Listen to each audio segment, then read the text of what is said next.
Bullying is a trauma, and when it happens for an extended period of time, I firmly believe that its impact lasts throughout the rest of the individual's life.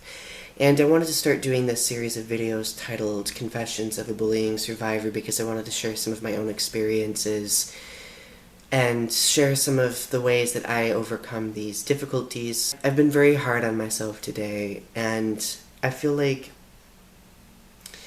bullying ends up manifesting itself as self-bullying in the future, like in the later on in life for individuals who have experienced a lot of bullying. And I guess when I was in high school, I got so used to hearing people tell me that I'm not good enough and that I just suck at life and shouldn't exist, that there are just some days where I have a bad day and that little voice in the back of my mind tells me that, and it's very difficult fighting that voice. It's very taxing, and I hope that I'm not trying to make this sound like I have voices in my head or that I'm a crazy person, but I do think that everyone has an inward voice that they listen to, and usually my inward voice is very encouraging and empowering, but today it was very discouraging, and I had moments where I just wanted to retreat. I just wanted to shut myself off, climb into bed, and not wake up for like 20 years. And dealing with that kind of emotion is very taxing because one doesn't really know what to do with that emotion. Usually when I'm faced with an insecurity, when I end up self-bullying myself, I immediately introspect and I ask myself, where does that insecurity come from? Why is it there? What is causing it? How do I overcome it?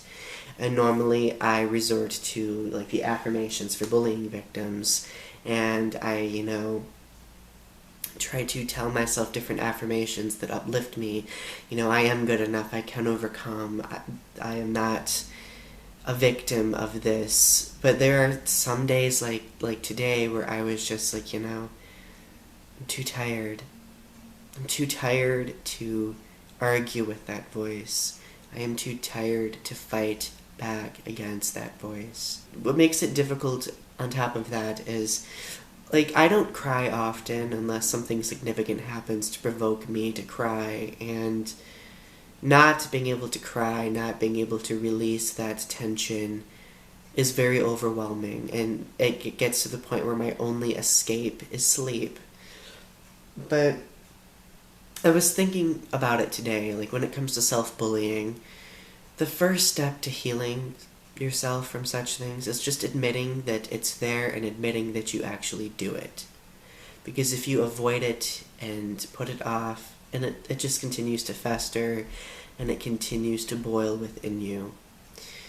So even if you're having a really bad day and you just want to give up and you want to just sleep or cry or retreat from society, just tell yourself, at least you admitted that there is something there that's bothering you.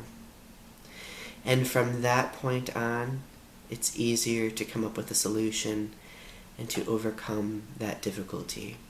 For me, overcoming that insecurity, overcoming that voice, is through making this. Turning discouragement into a form of creativity. Thank you guys for watching. I love you.